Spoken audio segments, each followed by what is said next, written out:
দক্ষিণ মুর্শিদাবাদ এবং জঙ্গিপুর। সুতরাং আমাদের এই মুহূর্তে প্রতিনিধিরা বিভিন্ন জায়গা থেকে রয়েছে। একদিকে পিঙ্কি আমাদের সঙ্গে রয়েছে, অন্যদিকে সৈকত আমাদের অপর প্রতিনিধি আমাদের সঙ্গে রয়েছে। ভোটের সামগ্রী বিতরণ এবং গ্রহণ কেন্দ্র, সৈকতের কাছে যাই। এই মুহূর্তে প্রস্তুতি ঠিক কোন জায়গায় রয়েছে সৈকত?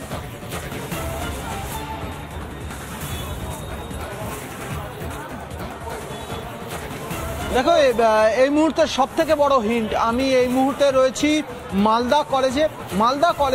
মালদা উত্তর এবং মালদা দক্ষিণের যে লোকসভা কেন্দ্র, তার মধ্যে অন্যতম ভোট সামগ্রী বিতরণ কেন্দ্র এই মালদা কলেজে।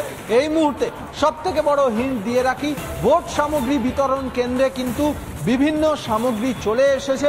ইভিএম থেকে শুরু করে যে ভোট গ্রহণের যে প্রয়োজনীয় জিনিস, সেগুলো চলে এসেছে। ভোট কর্মীরাও চলে এসেছেন। একজন ভোট কর্মীর সঙ্গে একটু কথা বলে নেব। দিদি, আপনার সঙ্গে কথা বলে নেব। আপনারা তো ডিসিআরসিতে রয়েছেন, এখনো পর্যন্ত এগুলো ডিস্ট্রিবিউশনের তৎপরতা এবং নিরাপত্তা কেমন চোখে? এমনি ঠিকঠাকই আছে সবকিছু। কেন্দ্রীয় বাহিনী এখনো পর্যন্ত ঠিকঠাক জায়গায় পৌঁছেছে বা দেখতে পাচ্ছেন?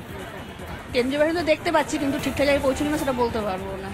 বিগত দুটো ফেজে যেভাবে নির্বাচন হয়েছে, বড় কোনো অশান্তির খবর হয়নি। থার্ড ফেজে আপনারা ভোট করাতে আসছেন, আপনারা নিরাপদ বোধ করছেন? দাদা, যদি একটু এগিয়ে আসেন,